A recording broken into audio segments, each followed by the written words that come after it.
মা, মা, তাড়াতাড়ি চাটা দিন।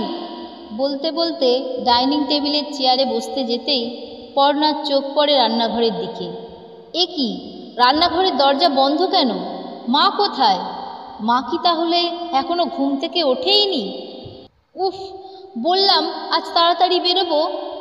শাশুড়ির ঘরের দরজার কাছে এসে চেঁচিয়ে বলে, মা, মা, আপনার কি এখনো ঘুম ভাঙেনি? আপনার নয় রান্না ছাড়া আর কোনো কাজ নেই, কিন্তু আমাদের তো সবার কাজকর্ম আছে নাকি? বৌমার চিৎকারে ঘুম ভেঙে যায় রমলা দেবীর। ধরফর করে উঠতে গিয়ে মাথাটা টলে যায়। কোনো মতে নিজেকে সামলে দরজা খুলে বাইরে আসেন। হ্যাঁ মা, একটু ঘুমিয়ে পড়েছিলাম।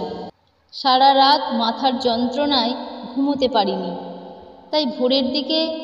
ঠিক আছে, আমি এক্ষুনি সব সামলে নিচ্ছি, একটু সময় দাও, চানটা করে এসেই যাচ্ছি এক্ষুনি। সুমন এই সময় সিঁড়ি দিয়ে নামতে নামতে বিরক্তির সুরে বলল, কটা বাজে দেখেছো মা? আমি পর্ণা 8টার মধ্যে বেরোবো। কালকেই তোমাকে বলেছিলাম টুবলুর স্কুলের গাড়ি আসবে 8:30টায়, তবুও তুমি আজই দেরি করে উঠলে। পর্ণা বলে, পারবেন না তো সেটা কালই বলতে পারতেন, আমি না হয় একদিন কষ্ট করে সকাল সকাল উঠতাম। টুবলু বলে, বাবা, কাল সকালে ঠাম্মা যে তোমাকে বলেছিল মাথা ব্যথার ওষুধটা আনতে, তুমি তো রাতে আনতে ভুলে গেলে। পর্ণা চেঁচিয়ে ওঠে, টুবলু, যাও তুমি এখান থেকে, স্কুলের জন্য তৈরি হয়ে এসো। পর্ণা রান্নাঘর থেকে 2 কাপ চা আর 1 গ্লাস দুধ এনে ঠক করে টেবিলে রাখে। নাও, খেয়ে নাও। সুমন চাটা খেয়ে বলে, পর্ণা, এবার চলো, আমাদের দেরি হয়ে যাবে, বাইরেই কিছু খেয়ে নেব। টুবলুকে ডেকে একটা 100 টাকার নোট হাতে ধরিয়ে দিয়ে বলে, সামনের কেক শপ থেকে কিছু টিফিন খেয়ে স্কুলের টিফিনটা নিয়ে বাসে উঠিস। রমলা দেবী কোনো মতে স্নান করে এসে ঠাকুরকে একটু জল বাতাসা দিয়েই টুবলুকে বলেন, হ্যাঁ রে দাদু ভাই, ওরা কিছু খেয়ে বেরিয়েছে তো? খালি মুখে বেরোয়নি তো রে সকালবেলা? ইস, আমার জন্য ওদের কত অসুবিধে হয়ে গেল। এই মাথার যন্ত্রণাটাই যত কাল করে। হ্যাঁ গো ঠাম্মি, মা বাবা চা খেয়েছে, আমি দুধ খেয়েছি, কিন্তু তোমার জন্য মনে হয় মা চা রাখেনি। তুমি আগে যাও, চা করে খাও, তারপর রান্না করো। ঠিক আছে, খাবো। তা দাদু ভাই, তুমি কি খাবে বলো তো, ঝট করে করে দিই। সেই সময় দরজা দিয়ে নীলুর মাকে ঢুকতে দেখে টুবলু বলে, পিসি, আমার সঙ্গে একটু সামনের দোকানটায় যাবে? বলে হাত ধরে নিয়ে বেরিয়ে যায়। কিছুক্ষণ পরেই ফিরে আসে। ঠাম্মি, আমি ম্যাগি নিয়ে এসেছি, তুমি বানাও, আমি এই খেয়েই স্কুলে যাব। আর তোমাদের জন্যও এনেছি, তোমরাও কিন্তু ম্যাগি খেও। আর এই নাও ঠাম্মি, তোমার মাথা ব্যথার ওষুধ, আমি দোকানের কাকুর কাছ থেকে জিজ্ঞেস করেই এনেছি, খেয়ে নাও, মাথা ঠিক হয়ে যাবে ঠাম্মি। রমলা দেবীর চোখে জল এসে যায়। মনে মনে ভাবেন, এই 12 বছরের ছেলেটার কত দায়িত্ববোধ। মাথায় হাত বুলিয়ে দিয়ে বলেন, মানুষের মতো মানুষ হও দাদু ভাই। মনে মনে ভাবেন, তার সুমুও তো একদিন এমনই ছিল, সবই তার ভাগ্য। নীলুর মা বলে, বৌদি, টুবলু বলল তুমি নাকি সারা রাত খুব কষ্ট পেয়েছো, তোমার ওষুধ ফুরিয়ে গেছে, তা আমাকে বললে না কেন? আমি এনে দিতাম। আমার হাতে কি টাকা পয়সা কিছু থাকে রে? বৌদি, এমন করে বলো না গো, দাদাবাবুর ঋণ কি আমরা কেউ শোধ করতে পারবো কখনো? সেদিন দাদাবাবু যদি টাকা না দিত, তাহলে আমার নীলু কি আজ ওকালতি পাশ করতে পারত? আর তোমার জন্য সামান্য ওষুধ আমি এনে দিতে পারবো না? বাসের হর্নের আওয়াজ আসতেই টুবলু বলে, আমি এলাম ঠাম্মি। এসো সোনা, দুগ্গা দুগ্গা। বেশ কয়েকদিন পর অফিস বেরোবার সময় পর্ণা বলে, মা, আজকে বিকেলে কিছু বন্ধুবান্ধব আসবে, আপনি ঘরেই থাকবেন, ওদের সামনে বেরোবেন না যেন। দাদু ভাই কোথায় থাকবে বৌমা? সুমন বলে, ও নিয়ে তুমি ভেবো না মা, টুবলুকে আগের মতো পর্ণার ভাই স্কুল থেকে ও বাড়ি নিয়ে যাবে, আর বিকেলে মিতু আর ওর বড় আসবে। আমাদের খাবার সব বাইরে থেকেই আনবো, তুমি তোমার মতো কিছু বানিয়ে নিও। বিকেলে সুমন পর্ণা ফেরার বেশ কিছুক্ষণ আগে মিতু ও মিতুর বর রাজু আসে। রমলা দেবী বলেন, দিদি ভাইকে আনলি না? ওকে কি করে আনবো, ও আছে শাশুড়ির কাছে, এইসব পার্টিতে বাচ্চারা অ্যালাউড নয়। শুনে রমলা দেবীর বুক কেঁপে ওঠে। ভাবেন, আবার সেই পার্টি, সেই চেঁচামেচি, আওয়াজ, উফ, আর ভালো লাগে না, বুক ধড়পড় করে। রাজু বলে, মা, আপনি শুনেছেন তো আপনার ছেলের আবার প্রমোশন হয়েছে?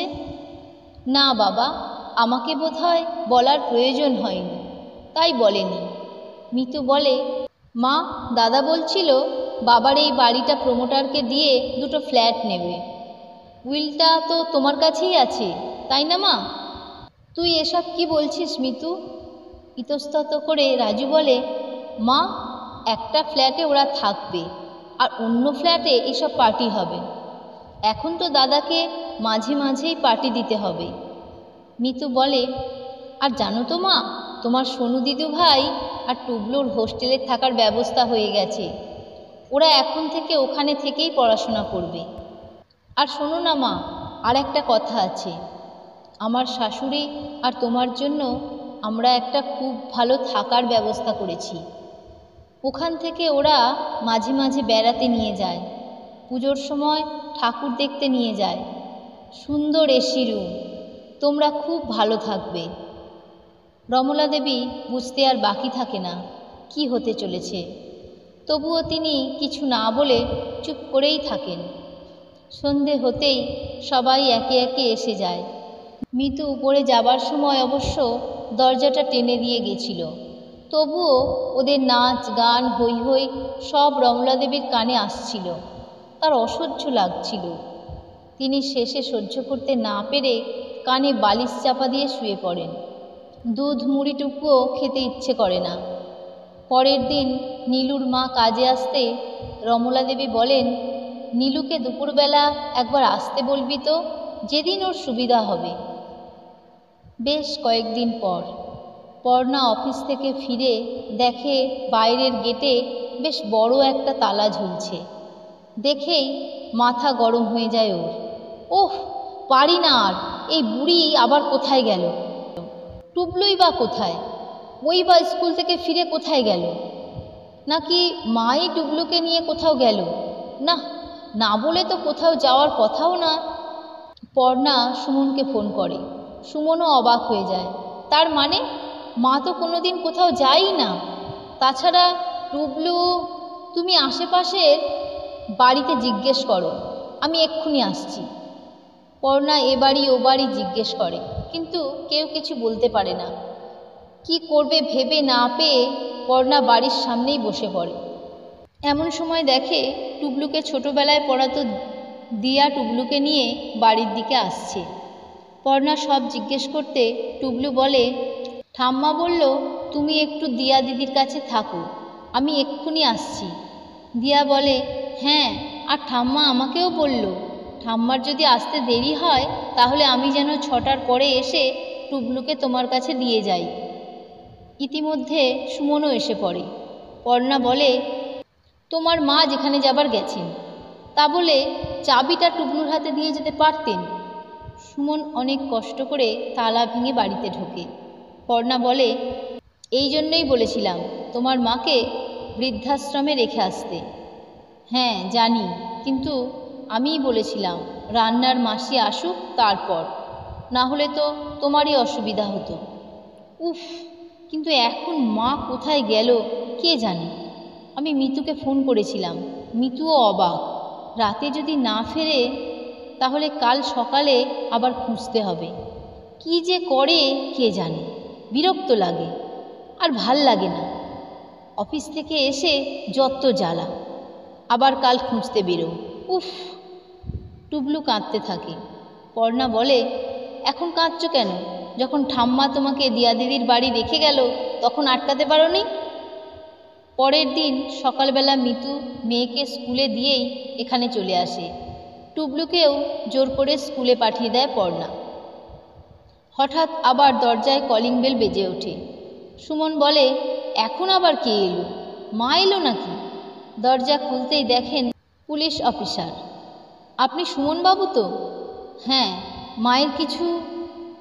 মায়ের জন্য চিন্তা করছেন?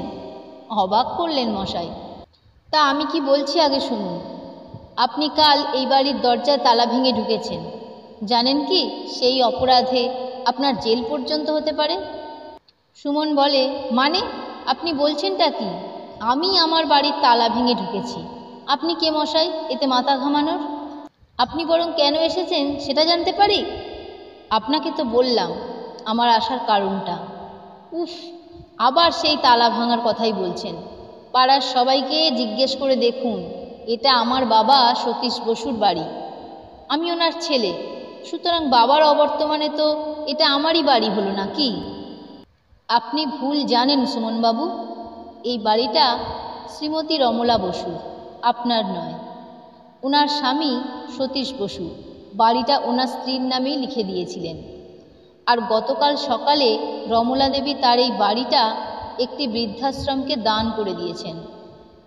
সুমন, পর্ণা, মিতু সবাই অবাক হয়ে যায়। সুমন বলে, কি? এটা হতেই পারে না। অফিসার কোনো কথা না বলে গাড়ির দিকে এগিয়ে গিয়ে ডাকেন, উকিলবাবু আপনি এদিকে এসে ওনাকে কাগজপত্র দেখান তো। সুমন সব দেখে অবাক হয়ে যায়। বলে, মায়ের নামে বাড়ি? মায়ের নামে যে বাড়িটা বাবা লিখে গেছে ভাবতেই পারিনি। ইস, দলিলটা একবারও পড়ার প্রয়োজনই মনে করিনি। কিন্তু মা এটা আমাদের সাথে করতে পারল? উকিলবাবু বলেন, কেন নয় সুমনবাবু, আপনি তো ভাবতেই পারেননি এটা আপনার মায়ের বাড়ি হতে পারে, তাই ওনাকেই আপনি বৃদ্ধাশ্রমে পাঠাবার ব্যবস্থা করছিলেন। আচ্ছা শুনুন, এখন আপনাকে 48 ঘন্টা সময় দেয়া হলো। তার মধ্যে আপনাকে পুরো বাড়িটা খালি করে দিতে হবে। মিতু বলে, কিন্তু তাহলে মা এখন কোথায়? আমরা কি মায়ের সাথে একবার দেখা করতে পারি? অফিসার জানান, না, আপনারা কেউ দেখা করতে পারবেন না এবং সেটা ওনারই ইচ্ছাতে। আর মায়ের কথা চিন্তা করবেন না, ওনার দায়িত্ব এখন সেই বৃদ্ধাশ্রমেরই যেখানে উনি বাড়িটা দান করেছেন। আচ্ছা এই নিন কার্ডটা রাখুন। উনি জানিয়েছেন ওনার নাতি নাতনিরা ওনার সাথে দেখা করতে পারেন, অবশ্য 1 সপ্তাহ পরে। ও আচ্ছা, আরেকটা কথা আছে, ভুলেই যাচ্ছিলাম। কথায় আছে না, কুসন্তান যদি বা হয় কুমাতা কখনো নয়। তো আপনাদের ভাই বোনের যদি কোনোদিন বৃদ্ধাশ্রমে থাকার প্রয়োজন হয় তাহলে আপনারা এই বৃদ্ধাশ্রমেই বিনা পয়সায় থাকতে পারবেন। আপনাদের মা সেই ব্যবস্থা করে দিয়েছেন। আচ্ছা ভালো থাকবেন, আসি। আর কোনো কিছু কথা বলার ক্ষমতা থাকে না কারোর। সবাই কিংকর্তব্য বিমূঢ় হয়ে অফিসারের যাওয়ার পথের দিকে তাকিয়ে থাকে। ভিডিওটি আপনাদের কেমন লাগলো কমেন্ট করে জানাবেন।